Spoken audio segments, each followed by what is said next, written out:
Princess Zarathe of the Celestial Court had always known her fate would be decided by others, but she never imagined it would be this humiliating. Standing before the High Council of her homeworld Vialthara, her azure skin seemed to dim with each word of her sentence. For your continued defiance of diplomatic protocol and your reckless endangerment of the peace accords, the chief arbiter announced, his voice echoing through the crystalline chamber, you shall be wed to the human. Ambassador, as a gesture of our commitment to the alliance, the human in question, James Morrison, stood uncomfortably in his formal diplomatic attire, clearly as shocked as she was. He had come to negotiate mining rights, not acquire a wife. This is barbaric, Zarathe protested, her voice ringing with royal authority despite her circumstances. You cannot simply trade me like cargo. The chief arbiter's expression remained impassive. You endangered 3 star systems with your humanitarian mission to the contested zone. This marriage will serve as both punishment and proof of our species unity. Perhaps living among humans will teach you the value of restraint. 3 months later, aboard the human vessel New Horizon, Zarathe found herself in circumstances she never could have imagined. The ship was cramped by her standards, utilitarian where Veltharans preferred elegance, but there was something refreshingly honest about its design. James had been nothing if not respectful.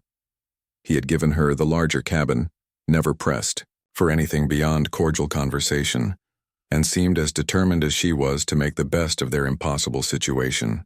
Still, she remained bitter about her exile from the glittering spires of home.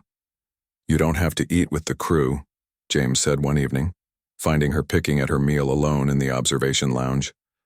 I know human food isn't exactly what you're used to. Lisa Chen, the ship's medical officer and James's longtime friend, looked up from her tablet. Actually, I've been working on some modifications to the protein synthesizers. Might be able to create something closer to Valtharani cuisine. Zarathe studied the human woman with interest. Lisa was practical, brilliant, and seemed to genuinely care about everyone's well-being regardless of species. Why would you bother? I am here against my will, as your husband surely told you. Because you're crew now, Lisa said simply. And crew takes care of crew. It was such a human concept, Zarathe realized, not the elaborate hierarchies and obligations of her homeworld, but something more immediate and personal. The turning point came when pirates attacked a refugee convoy in the neutral zone. The New Horizon was the only ship in range, but it was a science vessel, not a warship. We can't just leave them, James said during the emergency briefing. Those ships are carrying families fleeing the war. With respect, sir, the security chief replied. We're outgunned 3-1. Zarathe had remained silent through most of the discussion, but now she stood. I know those pirate configurations. My diplomatic missions gave me extensive knowledge of raider tactics and ship designs. James looked at her carefully. Are you offering to help? I am offering to do what's right, she replied, surprised by her own conviction. The battle was brief, but decisive. Zarathe's strategic insights, combined with James's tactical flexibility and Lisa's creative solutions to keep systems running under fire, saved not just the refugee convoy, but also exposed a major pirate operation. Later, as they helped coordinate relief efforts, Zarathe found herself working alongside human volunteers who had no obligation to help but did so anyway.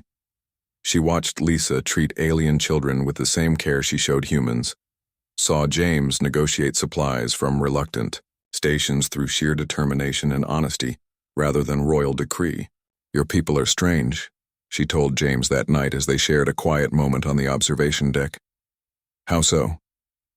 You choose to help, not because of law or tradition or political advantage, but because you believe it's right. She paused, watching the stars. On Velthara, I was taught that such idealism was weakness, but I see how it makes you strong in ways we never understood. James smiled. You helped too. That tactical knowledge of yours saved lives. I had knowledge, but you had the courage to act on it even when it was dangerous. She turned to face him fully. I understand now why the Council truly sent me here. Not as punishment, but because I needed to learn what real strength looks like. Over the following months, their partnership deepened into genuine friendship and mutual respect. Zarathe threw herself into understanding human culture, not as an exile, but as someone who had found purpose. She began advising on interspecies relations, her royal training finally finding worthy application. Lisa became her closest confidant, helping her navigate not just human customs, but the complex emotions of choosing her own path for the first time. "You know," Lisa said one day as they worked together in the medical bay, "you could probably petition to return home now. The diplomatic value of your presence here has been more than proven." Zarathe considered this. Her exile was effectively over, her punishment served. She could return to the crystal palaces and formal ceremonies of her homeworld. "I think," she said slowly, "that I've finally found where I belong. Not because I was sent here, but because I choose to stay." When James received orders for a deep space exploration mission, one that would take them far from both human and Valtharani space, Zarathe didn't hesitate to volunteer. She had learned the most important human lesson of all, that true nobility came not from birthright, but from the choice to serve something greater than oneself.